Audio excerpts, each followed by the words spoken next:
जय श्री राम। इस भाग में सुनिएगा, दशरथ जी के महल की शोभा का वर्णन कौन कर सकता है। और फिर बारात, भगवान श्री राम जी की बारात सजने लगी, इसका वर्णन है, ध्यान से सुनिएगा।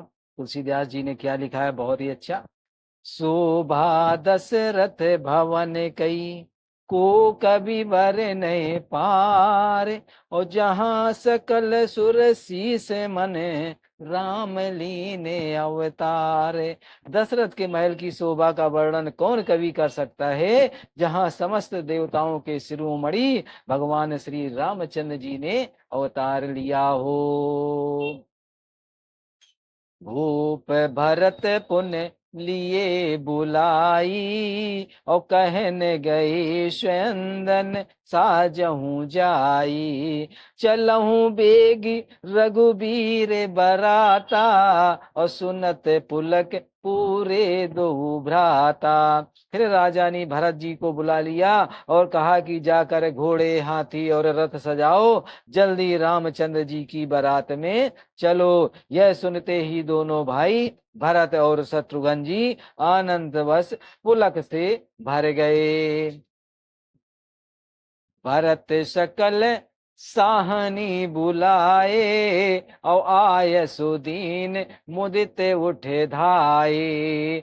रुचि रुचि रच रुच जीन तुरग तिन साजे, और वरन वरन वर बाज बिराजे। अर्थात भरत जी ने सब साहिनी घुड़साल के अध्यक्ष बुलाए और उन्हें घोड़ों को सजाने की आज्ञा दी। वे प्रसन्न होकर उठ दौड़े।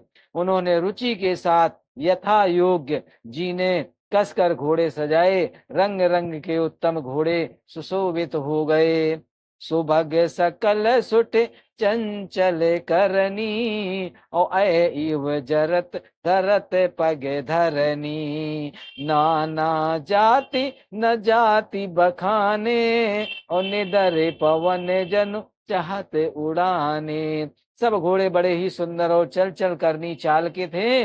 वे धरती पर ऐसे पैर रखते हैं जैसे जलते हुए लोहे पर रखते हो। अनेकों जाति के घोड़े जिनका वर्णन नहीं हो सकता है, ऐसी तेज चाल के हैं मानो हवा का निरादर करके उड़ना चाहते हैं। तीन सब छल भये अवसारा, और भरत सरिस वै राजकुमारा। सब सुंदर सब भूषण धारी, और कर सर चाप तो निकट भारी। उन सब घोड़ों पर भरत जी के समान अवस्था वाले सब छैल छबीले राजकुमार सवार हुए। वे सभी सुंदर हैं और सब आभूषण धारण किए हुए हैं। उनके हाथों में बाण और धनुष है, तथा कमर में भारी तरकस बंधे हैं। छरे छबीले छयल सब सूर सुजान नवीन, और जुग पद चरे अवसार प्रति जे असी कला प्रवीण। अर्थात सभी चुने हुए छबीले छैल सूरवीर चतुर और नव युवक हैं। प्रत्येक सवार के साथ दो पैदल सिपाही हैं जो तलवार चलाने की कला में बड़े निपुण हैं। बांधे बिरद वीर रन गाढ़े, और निकस भये पुर बाहर ठाढ़े। फेर ही चतुर तुरग गति नाना, और हर सही सुन सुन पनव निशाना। शूरता का बाना धारण किए हुए रणधीर वीर सब निकल कर नगर के बाहर आ खड़े हुए। वे चतुर अपने घोड़ों की तरह तरह की चालों से फेर रहे हैं और भेरी तथा नगाड़ों की आवाज सुन सुनकर प्रसन्न हो रहे हैं। रथ सारथिन विचित्र बनाए, और ध्वज पताके मणि भूषण लाए। चवर चारु किंकिन धुर करनी, और भानु जान शोभा अपहरनी। साथियों ने ध्वजा पताका मणि और आभूषणों को लगाकर रथों को बहुत सुंदर विलक्षण बना दिया है। उनके सुंदर चमर लगे हैं और घड़ियां घंटियां सुंदर शब्द कर रही हैं। वे रथ इतने सुंदर हैं मानो सूर्य के रथ की शोभा ही छीन लेते हैं। सावकरन अगणित है होते, और ते तिन रथन सारथिन जोते। सुंदर सकल अलकृत सोहे, और जिन्हि बिलोकत मुनि मन मोहे। अर्थात अगणित श्याम कर्ण घोड़े थे, उनको सारथियों ने इस रथों में जोत दिया, जो सभी देखने के सुंदर और गहनों से सजाए हुए सुशोभित हैं, और जिन्हें देखकर मुनियों के मन को मोहित हो जाते हैं। जे जल चलई तलही की नाई, और टाप न बोड़ वेग अधिकाई। अस्त्र शस्त्र सब साजु बनाई, और रथी सारथिन लिए बुलाई। जो जल भर भी जमीन की तरह ही चलते हैं, वेग की अधिकता से उनकी टाप पानी में नहीं डूबती। अस्त्र शस्त्र और सब साज सजाकर सारथियों ने रथियों को बुला लिया। चढ़ी चढ़ी रथ बाहर नगर लागी, जुरन बरात, और होत सगुन सुंदर सबई, जो जही कारज जात। रथों पर चढ़ चढ़कर बारात नगर के बाहर जुटने लगी। जो जिस काम के लिए जाता है, सभी को सुंदर शकुन होते हैं। कलही करीबिन परी अबारी, और कहीं न जाही जई भात सवारी। चले मत गज घंट बिराजी, और मनहु सुबग सावन घन राजी। श्रेष्ठ हाथियों पर सुंदर अंबारियां पड़ी हैं, वे जिस प्रकार सजाई गई थी सो कहा नहीं जा सकता। मतवाले हाथी घंटों से सुशोभित होकर घंटे बजाते हुए चले, मानो सावन के सुंदर बादलों के समूह गरजते हुए जा रहे हों।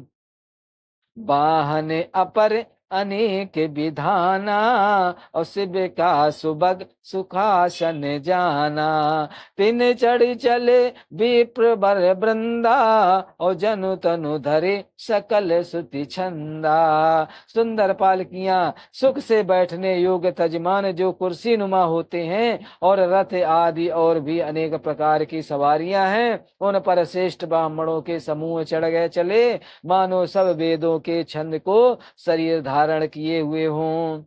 मगध सूत बंदी गुण गायक, और चले जान चढ़ जो जही लायक।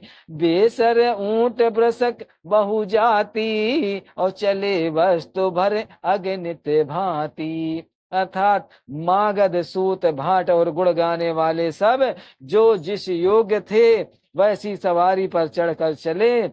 बहुत जाति के खच्चर ऊंट और बैल, असंख्यों प्रकार की वस्तुएं लाद लाद कर चले। कोटिन कांवर चले कहारा, और विविध वस्तु को वर नहीं पारा। चले सकल सेवक समुदायी, और निज निज जासु समाज बनाई। कहार करोड़ों कांवरे लेकर चले, उनके अनेक प्रकार की इतनी वस्तुएं थी कि जिनका वर्णन कौन कर सकता है। सब सेवकों के समूह अपना अपना साज सजा कर चले। सबके उर निर्भर हरसो, पूरत पुलक शरीर, उसका वही देखिबे नयन भरे, राम लखन दो वीर। सबके हृदय में अपार हर्ष है, और शरीर पुलक से भरे हैं। सबको एक ही लालसा लगी है कि हम श्री राम लक्ष्मण दोनों भाइयों को नेत्र भरकर कब देखेंगे। गरजही गज घंटा धुनि घोरा, और रथ रब बाज हिंस चहु ओरा। निदर घनई घुर घुरही निशाना, और निज पराई कछ सुनही न काना। हाथी गरज रहे हैं, उनके घंटों की भीषण ध्वनि हो रही है। चारों ओर रथों की घरघराहट और घोड़ों की हिनहिनाहट हो रही है। बादलों का निरादर करते हुए नगाड़े घोर शब्द कर रहे हैं। किसी को अपनी पराई कोई बात कानों से सुनाई नहीं दे रही है। महावीर भूपति के द्वारे, और रज हुई जाई पसान पवारे। चढ़ी अटारन देखही नारी, और लिए आरती मंगल थारी। राजा दशरथ के दरवाजे पर इतनी भारी भीड़ हो रही है कि वहां पत्थर फेंका जाए तो वह भी पिसकर धूल हो जाए। अटारियों पर चढ़ी स्त्रियां मंगल थालों में आरती लिए देख रही हैं। गावहीं गीत मनोहर नाना, और अति आनंद न जाई बखाना। तब सुमंत्र दुई इस कंदन साजी, और जीते रवि है निंदक बाजी। और नाना प्रकार के मनोहर गीत गा रही हैं, उनके अत्यंत आनंद का बखान नहीं हो सकता है। तब सुमंत्र जी ने दो रथ सजाकर उनमें सूर्य के घोड़ों की सी भी मात करने वाले घोड़े जोते। दो रथ रुचिर भूप पहियाने, और नहीं सारद पई चाही बखाने। राज समाज एक रथ साजा, और सुन दूसर तेज पुंज अति भ्राजा। दोनों सुंदर रथ वे राजा दशरथ के पास ले आए, जिनकी सुंदरता का वर्णन सरस्वती जी से भी नहीं हो सकता है। एक रथ पर राजसी सामान सजाया गया था, और दूसरे को तेज का पुंज और अत्यंत भी शोभायमान था। तेहि रत रुचिर वशिष्ठ कहो, हर सु चढ़ाई नरेश। आप चढ़ऊ इस कंदन सुमिरे, हर गुर गौरी गणेश। अर्थात उस सुंदर रथ पर राजा वशिष्ठ जी को हर्ष पूर्वक चढ़ाकर फिर स्वयं शिव गुरु गौरी पार्वती और गणेश जी का स्मरण करके दूसरे रथ पर चढ़े। सहित वशिष्ठ सोहन पे कैसे, और सुर गुरु संग पुरंदर जैसे। कर कुल रीत वेद विधि राऊ, और देख सबई सब भांति निभाऊ बनाऊ। वशिष्ठ जी के साथ जाते हुए राजा दशरथ जी कैसे सुशोभित हो रहे हैं, जैसे देव गुरु बृहस्पति जी के साथ इंद्र हों। वेद की विधि और कुल की रीत के अनुसार सब कार्य करके तथा सबको सब प्रकार से सजे देख कर सुमिर राम गुर आय सुपाई, और चले महीपत शंख बजाई।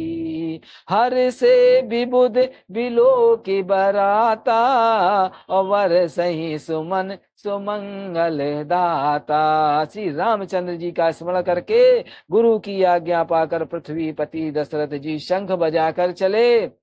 बारात देखकर देवता हर्षित हुए और सुंदर मंगलदायक फूलों की वर्षा करने लगे। भयों कोलाहल है गए गाजे, और ब्यों में बारात बाजने बाजे। सुर नर नार सुमंगल गाई, और सरस राग बाजही सहनाई। बड़ा शोर मच गया, घोड़े और हाथी गरजने लगे। आकाश में और बारात में दोनों जगह बाजे बजने लगे। देवांगनाएं और मनुष्यों की स्त्रियां सुंदर मंगल गान करने लगीं, और रसीले राग से सहनाइयां बजने लगीं। घंट घंट धुन बरनि न जाई, और सरब करई पायक फहराई। करही विदूषक कौतुक नाना, और हास कुशल कल गान सुजाना। घंटे घंटियों की ध्वनि का वर्णन नहीं हो सकता है।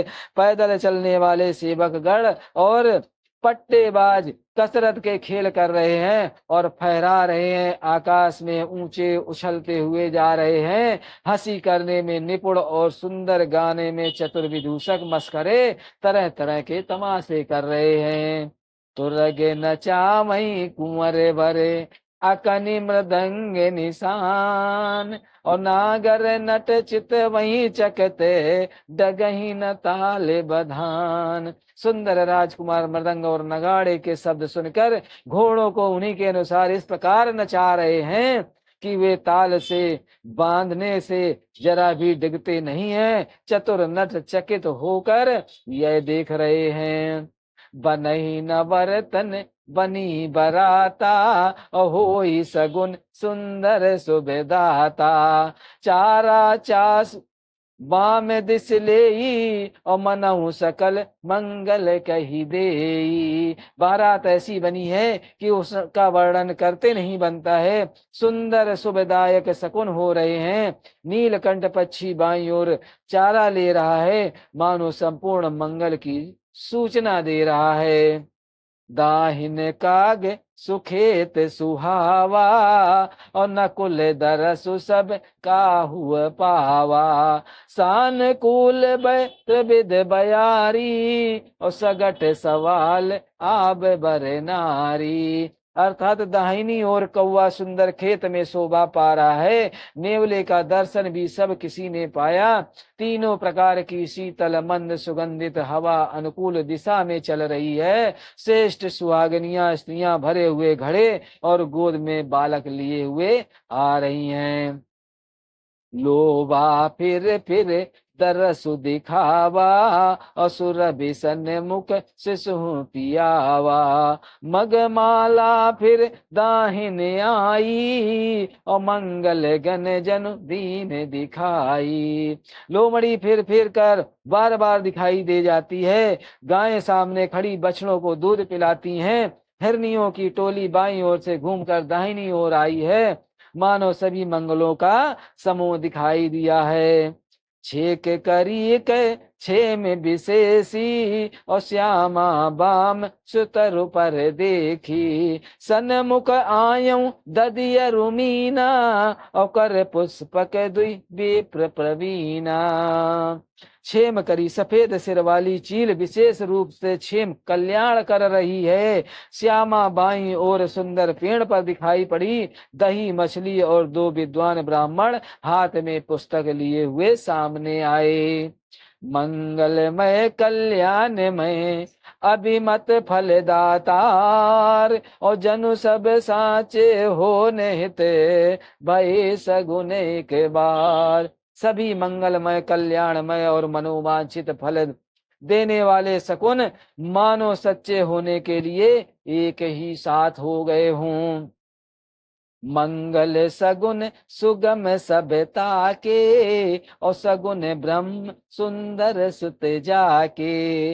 राम सरसवर दुल्हन सीता, और समधि दर्शक दशरथ जनक पुनीता। अर्थात स्वयं सब गुण ब्रह्म जिनके सुंदर पुत्र हैं, जिन उसके लिए सब मंगल शकुन सुलभ हैं। जहाँ श्री रामचंद्र जी सरीखे दूल्हा और सीता जी जैसी दुल्हन हैं, और तथा दशरथ जी और जनक जी जैसे पवित्र समधी हैं।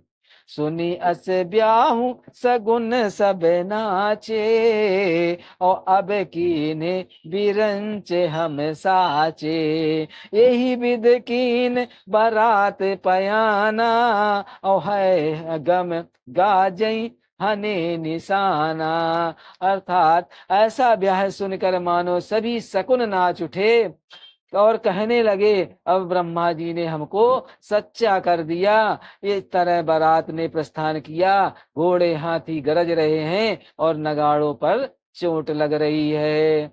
आवत जान ज्ञान कुल भानु कुल के तू, अवसर तिन जनक बधाए से तू। बीच बीच बर वास बनाए, और सुरपुर सरस संपदा छाए। सूर्यवंश के पताका स्वरूप दशरथ जी को आते हुए जानकर जनक जी ने नदियों पर पुल बनवा दिए। बीच बीच में ठहरने के लिए सुंदर घर पड़ाव बनवा दिए, जिनमें देवालयों के समान संपदा छाई है। आसन शयन वर बसन सुहाए, और पावहीं सब निज निज मन भाए। नित नूतन सुख लखी अनुकूले, और सकल बरातिन मंदिर भूले। और जहां बारात में सब लोग अपने अपने मन की सुंदरता के अनुसार सुहावने उत्तम भोजन बिस्तर और वस्त्र पाते हैं, मन के अनुकूल नित्य नए सुखों को देखकर सभी बारातियों को अपने अपने घर भूल गए।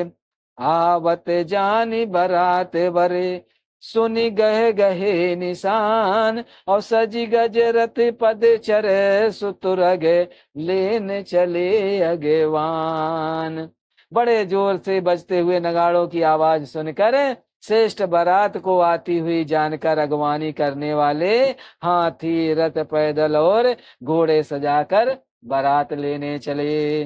जय श्री राम। आज की रामायण इस भाग की यहीं तक। आगे की रामायण अगले भाग में सुनिएगा। वीडियो अच्छा लगे तो सब्सक्राइब जरूर करिएगा। आप लोगों का प्यार ही हमारे लिए आप लोगों का आशीर्वाद है। जय श्री राम, जय श्री राम।